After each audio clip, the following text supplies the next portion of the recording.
జై మాహిష్మతి అని ఒకటే గోల భయ్యా థియేటర్ మొత్తం. Mad experience. మాటలు లేవు. ఎంత చెప్పినా తక్కువే. Thanks to 'Baahubali' team for releasing this masterpiece again after 10 years. తెలిసిన స్టోరీయే కదా! ఏం ఎక్సైట్‌మెంట్ ఉండదని మీరు అనుకోవచ్చు. ఒక్కసారి సినిమా స్టార్ట్ అయ్యాక మీరు 'బాహుబలి' ట్రాన్స్‌లోకెళ్ళిపోతారు. 2 పార్ట్స్‌ని బ్యాలెన్స్‌డ్‌గా కట్ చేసి చాలా బాగా చూపించారు మన జక్కన్న. థియేటర్ అంతా ఒకటే గోల భయ్యా.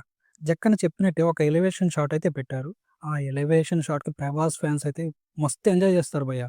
మూవీలో చాలా సీన్స్ అయితే ట్రిమ్ చేశారు. లైక్ వార్ సీన్స్ అండ్ కొన్ని సాంగ్స్ అండ్ తమన్నా ఉన్న సీన్స్ కూడా చాలా ట్రిమ్ చేశారు. ఇలా చేసినా సేమ్ ఎమోషన్స్ క్యారీ అవుతాయి. ఎక్కడ మీరు ఎమోషన్స్ మిస్ అవ్వరు. 'Baahubali the epic' movie first half అంతా 'బాహుబలి ద బిగినింగ్' చూపిస్తారు. అండ్ సెకండ్ హాఫ్ అంతా 'బాహుబలి ద కంక్లూజన్' చూపిస్తారు. నెక్స్ట్ కమింగ్ టు 'కీరవాణి' గారు. ఏం కొట్టారు భయ్యా! ఆ ఎమోషన్స్ బీజీఎమ్స్ అయితే నాకు చాలా నచ్చాయి. అండ్ మీరు 'కీరవాణి' గారి మ్యూజిక్‌ని ఎంజాయ్ చేయాలంటే ఒక మంచి సౌండ్ సిస్టమ్ ఉన్న హాల్‌లో చూడాల్సిందే.